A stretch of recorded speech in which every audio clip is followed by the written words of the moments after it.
Welcome back बच्चों। कैसे हैं आप लोग? उम्मीद करता हूं आप लोग बहुत अच्छे होंगे और आपके बोर्ड एग्जाम की तैयारी भी बहुत अच्छे से चल रही होगी। बच्चों, आज हम लोग फिर से बात करने वाले हैं एक्सरसाइज नंबर 6.3 के दो क्वेश्चन के बारे में जो बहुत ही ज़्यादा इंपॉर्टेंट है। एक क्वेश्चन तो आप लोगों को अभी आपकी स्क्रीन पर नज़र आ रहा होगा, लेकिन इस क्वेश्चन में भी जब हम लोगों को स्कूल में इसको सिखाया जाता है या हमारे टीचर हमको बताते हैं तो इसमें एक चीज़ वो हमेशा मिस कर देते हैं, जो मैं आपको इस वीडियो में बताने वाला हूँ। बच्चों देखिए, क्वेश्चन में सबसे पहले क्या लिखा हुआ है ये हम लोगों को देखना है। क्वेश्चन में बोला गया है vertical pole of length 6 metre, यानी हमारे पास एक वर्टिकल पोल है जिसका लेंथ जो है वो 6 मीटर दिया हुआ है। यहाँ पर देखिए, मैंने ए भी एक वर्टिकल पोल बनाया है जिसका लेंथ जो है वो 6 मीटर दिया हुआ है। साथ ही साथ बोला गया है cast a shadow of 4 metre, ये जो वर्टिकल पोल है वो 4 मीटर का क्या बनाता है, शेडो बनाता है। सो बी सी जो है वो क्या बन गया, हमारा शेडो बन गया। अब इस सी पॉइंट को मैं किससे मिला दिया हूं, ए से मिला दिया हूं और ये एक ट्राइंगल कंप्लीट बन चुका है। वैसे ही आगे क्वेश्चन में बोला गया है एट द सेम टाइम, यानी उसी समय पर ही। ये क्यों बोला गया इसके बारे में भी हम लोग चर्चा करने वाले हैं। At the same time a tower cast a shadow of 28 metre, ये एक टावर मैंने बनाया है जिसका लेंथ अभी देखिए ये पी क्यू नजर आ रहा है और ये जो शेडो बना रहा है वो 28 मीटर दिया हुआ है। आगे क्वेश्चन में बोला गया है find the length, find the height of tower, tower का हाइट निकालना है, यानी कि हम लोगों को पी क्यू का वैल्यू क्या करना है, फाइंड करना है। सो पी क्यू का वैल्यू फाइंड करने के लिए अगर मैं इस ट्राइंगल और इस ट्राइंगल को देखूं तो दोनों ट्राइंगल को सबसे पहले मेरे को सिमिलर प्रूफ करना पड़ेगा, क्योंकि अगर ट्राइंगल सिमिलर हो जाएंगे तो साइड का रेशियो बराबर हो जाएगा और साइड का रेशियो बराबर का इस्तेमाल करके मैं इस पी क्यू का वैल्यू इस पी क्यू का वैल्यू जो है वो फाइंड कर सकता हूं। तो सबसे पहले आप लोगों को ये देखना है बच्चों कि ये दोनों ट्राइंगल सिमिलर होंगे कि नहीं होंगे। तो यहां पर देखिए मेरे को एक एंगल दिख रहा है बी इस ट्राइंगल का और ये एक एंगल दिख रहा है क्यू, जो कि दोनों बराबर है, क्योंकि ये तो 100% बात है कि ये 90 डिग्री ही होने वाला है। जब भी आप कोई पोल देखते हैं या कोई टावर देखते हैं बच्चों, तो ग्राउंड से अगर आप लोग ध्यान से देखें तो ग्राउंड से वो हमेशा परपेंडिकुलर खड़ा होता है, परपेंडिकुलर स्टैंड होता है, इसलिए ये जो एंगल है वो 90 डिग्री के बराबर है। उसके बाद आप लोगों को हमेशा स्कूल में ये बोला जाता है कि ये जो एंगल बना रहा है, ये जो सी एंगल है और ये जो आर एंगल है, ये दोनों एंगल बराबर होते हैं। लेकिन आप लोगों को कभी ये नहीं बताया जाता कि ये एंगल बराबर क्यों होता है। मैं आपको बताने वाला हूँ कि ये एंगल क्यों बराबर हो रहा है, क्यों बराबर होते हैं। जब आपसे पूछेंगे, जब आप पूछेंगे अपने स्कूल के टीचर से या किसी और टीचर से, तो बोला जाएगा कि ये एंगल सन के द्वारा जो एंगल ऑफ एलिवेशन बनाया जा रहा है वो दोनों एंगल बराबर होते हैं। और एक साइंटिफिक वर्ड इस्तेमाल करके आप लोगों को उल्लू बना दिया जाता है और आप लोग समझते हैं कि हाँ भैया अब तो मेरे को इसको याद करना पड़ेगा कि एंगल ऑफ एलिवेशन जो भी बनता है सन से वो हमेशा बराबर होता है। ये हम लोग याद कर लेते हैं। मैं आपको बताता हूँ इसका मेन रीजन क्या है। आपने बच्चों फिजिक्स में एक चैप्टर पढ़ा होगा जिसका नाम है लाइट। इस लाइट चैप्टर में आपने रेस के बारे में स्टडी किया है और उसमें आप लोगों को ये बताया गया होगा कि जो सन है, मान लो ये हमारा सन है, इस सन से जो भी लाइट रे ग्राउंड में फॉल होता है, ग्राउंड में, चलिए मैं यहाँ पर एक ग्राउंड बना लेता हूँ, और ये सन से जो लाइट रे ग्राउंड में फॉल होता है बच्चों, वो लाइट रे जो होता है वो हमेशा पैरेलल फॉल होता है। ये आपने अपने फिजिक्स के बुक में चैप्टर लाइट में ये पढ़ा होगा कि जब भी सन से जो लाइट आता है, एक्चुअल में अगर मैं यहां पर देखूं तो सन से जो लाइट निकलता होगा वो लाइट तो पैरेलल नहीं होता होगा, इंटरसेक्टिंग होता होगा, 100% बात है। लेकिन वो इतना दूर जब कवर करता है तो हम लोग उसको पैरेलल रेस मान लेते हैं। और ये दोनों रेस अगर पैरेलल है तो देखिए ये वाला एंगल और ये वाला एंगल दोनों एंगल बराबर होगा ड्यू टू करस्पॉन्डिंग एंगल्स। इसीलिए ये जो एंगल सी है और ये जो एंगल आर है वो दोनों के दोनों बराबर हैं, क्योंकि ये जो ए सी है वो भी एक लाइट रे है और पी आर जो है वो भी एक लाइट रे है, और ये दोनों लाइट रे कहाँ से आ रहे हैं, सन से आ रहे हैं। सो ये दोनों लाइट रे पैरेलल होने वाले हैं और ये ग्राउंड पर जब फॉल होंगे तो इक्वल एंगल बनाने वाले हैं। ये आप लोगों को कभी कोई नहीं बताता है जो मैं आज आप लोगों को बताया हूं। सो एंगल सी जो है वो एंगल आर के बराबर है। क्यों बराबर है? सो इसीलिए बोला जाता है कि जो एंगल ऑफ एलिवेशन सन से जो आता है, जो रेस, वो हमेशा हम लोगों का बराबर होता है। ये इसलिए बराबर हो रहा है क्योंकि दोनों के दोनों रेस पैरेलल हैं और पैरेलल रेस का जो करस्पॉन्डिंग एंगल जो बनता है बच्चों वो हमेशा बराबर होता है। ये हमने क्लास 9th में भी पढ़ा था। So angle C is equal to angle R हो गया। अब आगे देखते हैं by angle similarity. By angle similarity triangle ABC is similar to triangle PQR।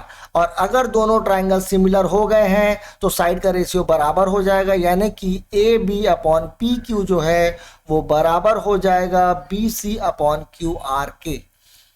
बगल में आप लोगों को रीजन हमेशा लिखना है, ये मैं आपको बोलता हूं कि अगर दो ट्रायंगल सिमिलर हैं तो उनके करस्पॉन्डिंग एंगल्स बराबर नहीं, तो उनके करस्पॉन्डिंग साइड्स का जो रेशियो है वो हमेशा बराबर होगा। ये रीजन आप लोगों को बगल में लिखना है।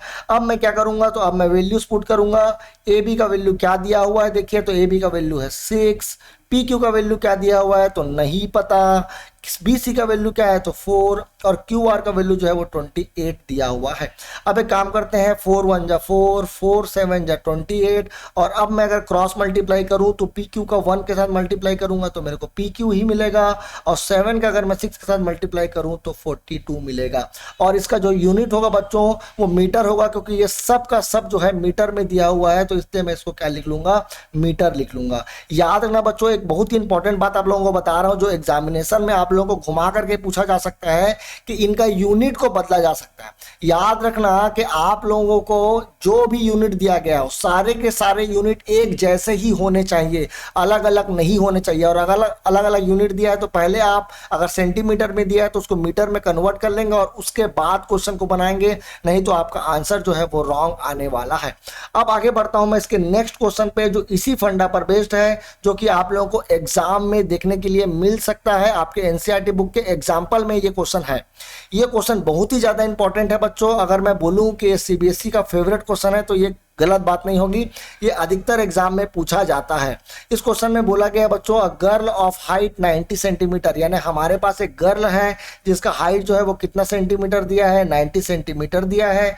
Walking away a base of lamp post, हमारे पास एक लैम्प पोस्ट है। चलिए अब हमारे को इसमें सन का इस्तेमाल नहीं करना है, हम लोग लैम्प पोस्ट का इस्तेमाल करेंगे। तो यहाँ पर चलिए मैं मान लेता हूँ कुछ समय के लिए ये हमारा एक लैम्प पोस्ट है। इस लैम्प पोस्ट का नाम मैं चलिए दे देता हूँ ए बी, और एक गर्ल जो है इस लैम्प पोस्ट से, ये जो लैम्प पोस्ट है उससे इस तरफ आगे बढ़ रही है। ठीक है, जो गर्ल आगे बढ़ रही है उसका स्पीड दिया हुआ है। स्पीड कितना दिया हुआ है, तो स्पीड इज इक्वल टू दिया है 1.2 मीटर पर सेकेंड, ये हमको स्पीड दिया हुआ है।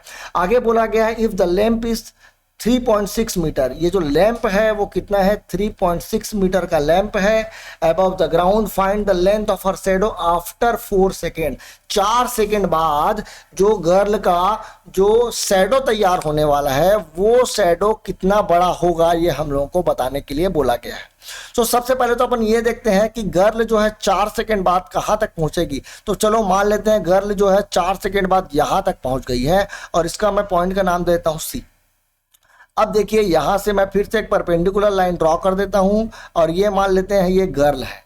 ठीक है, इसका हाइट थोड़ा सा ज्यादा हो गया जिसको मैं कम करना चाहता हूं, कुछ इस प्रकार से 90 सेंटीमीटर के हिसाब से थोड़ा हम लोग कम कर दिए हैं। तो गर्ल जो है वो 4 सेकेंड में यहां पर पहुंच चुकी है।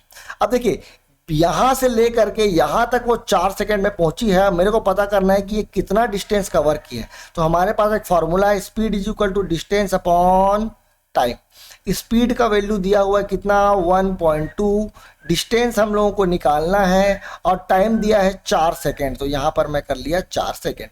यहाँ पर मैं इसको अगर क्रॉस मल्टीप्लाई कर लूँ तो डिस्टेंस मेरे को नजर आएगा बच्चों 4.8 मीटर, यानी यहाँ से लेकर यहाँ तक का जो लेंथ दिया है वो कितना दिया है, 4.8 मीटर दिया हुआ है। और यहाँ पर देखिए गर्ल का जो हाइट है उसको मैं मान लेता हूँ CD है, और ये जो हाइट है बच्चों देखिए सेंटीमीटर में दिया हुआ है, लेकिन हम लोग को सेंटीमीटर में नहीं चाहिए क्योंकि बाकी सब जो है वो मीटर में दिया हुआ है। तो हम लोग क्या करेंगे, इसको भी मीटर में कन्वर्ट कर लेंगे। सो 1 मीटर जो होता है बच्चों वो 100 सेंटीमीटर के बराबर होता है। सो 1 सेंटीमीटर किसके बराबर हो गया, 1/100 मीटर के बराबर हो गया। और हमको चाहिए 90 सेंटीमीटर, तो यहां पर मैं लिख रहा हूं 90 सेंटीमीटर, और इधर भी मैं 90 मल्टीप्लाई कर दूं तो 90/100, ये जीरो कैंसिल हो जाएगा, यहां पर आ जाएगा 0.9 मीटर। यानी गर्ल का जो हाइट है बच्चों उसको हम लोग को 0.9 मीटर लेना है। लैंप पोस्ट से एक रे आ रहा है, लाइट रे, कुछ इस प्रकार से। यहां पर देखिए ऐसा। और ये जो लेंथ बनने वाला है, इस पॉइंट को मैं नाम दे देता हूं चलो ई, और हम लोगों को फाइंड करना है इस सी से लेकर के ई तक का लेंथ, क्योंकि यही जो है वो गर्ल का क्या बनने वाला है, शैडो बनने वाला है। अब देखिए एक ट्रायंगल मेरे को ये छोटा वाला ट्रायंगल दिख रहा है और एक ट्रायंगल मेरे को बड़ा वाला दिख रहा है, तो मैं एक बड़ा ट्रायंगल बना लेता हूं कुछ इस प्रकार से और एक छोटा ट्रायंगल बना लेता हूं कुछ इस प्रकार से। ठीक है, बड़ा ट्रायंगल भी राइट एंगल है, लेकिन ये राइट एंगल कहां पर है, बी पर। छोटा ट्रायंगल भी राइट एंगल है, लेकिन ये कहां पर राइट एंगल है, सी पर। दोनों में एक एंगल मेरे को कॉमन दिख रहा है जो कि है एंगल ई, तो यहां पर जहां पर ई नाम देंगे वहीं पर दूसरे ट्रायंगल में भी हम लोग ई नाम देने वाले हैं। अब ये जो बड़ा ट्रायंगल है बच्चों, इस बड़े ट्रायंगल में ये जो पॉइंट है वो ए के बराबर है, तो ये तो ए हो गया है, और ये जो पॉइंट है वो डी के बराबर है। अब देखिए बच्चों, ये एंगल दोनों 90 डिग्री और ये दोनों एंगल कॉमन है, सो दोनों ट्रायंगल अगेन क्या हो जाएंगे, सिमिलर हो जाएंगे। और अगेन दोनों ट्रायंगल अगर सिमिलर हो जाएंगे तो साइड का रेशियो बराबर, यानी A B upon C D जो है वो बराबर हो जाएगा बी ई अपॉन सी ई के। अब देखिए ए बी का जो वैल्यू है वो तो 3.6 दिया है, तो मैं इसको 3.6 ही लिखता हूं। सी डी का जो वैल्यू है वो 0.9 दिया है, तो मैं इसको 0.9 लिखना पसंद करूंगा। बी ई यानी यहां से लेकर के यहां तक का लेंथ ये तो मेरे को नहीं पता है, तो ये लेंथ को अगर मैं x मान लूं तो ये पूरा जो लेंथ है वो हो जाएगा 4.8 प्लस x, और अपॉन में ये जो सी ई है, ये सी का वैल्यू भी क्या नजर आ रहा है, x नजर आ रहा है। अब एक काम करते हैं, यहां से मैं एक पॉइंट हटाता हूं, जब भी नीचे से पॉइंट हटाएंगे तो ऊपर में लग जाएगा 10, क्यों, क्योंकि पॉइंट के बाद एक डिजिट है। यहां पर भी देखिए पॉइंट के बाद एक डिजिट है, इसको भी अगर मैं हटाऊंगा तो यहां पर नीचे में आ जाएगा 10, ये 10 दोनों कैंसिल हो जाएंगे, 9 1 जा और 9 4 जा 36 होने वाला है। अब मैं अगर क्रॉस मल्टीप्लाई कर दूं बच्चों तो इस तरफ मेरे को 4x नजर आ रहा है, इज इक्वल टू इस तरफ मेरे को दिख रहा है 4.8 प्लस x। अब इसको उठाकर फिर से इधर ट्रांसफर कर देंगे तो ये हो जाएगा 3x इज इक्वल टू 4.8 और x इज इक्वल टू हो जाएगा 4.8 अपॉन 3, 3 1 जा 3, 3 1 जा 3.6, 1.6 मीटर का शैडो बनेगा गर्ल का 4 सेकेंड बाद। ये क्वेश्चन बहुत ही ज्यादा इंपॉर्टेंट है बच्चों, उम्मीद करता हूं आप लोगों को क्लियर हो गया होगा। इस वीडियो के लिए इतना ही, थैंक यू वेरी मच।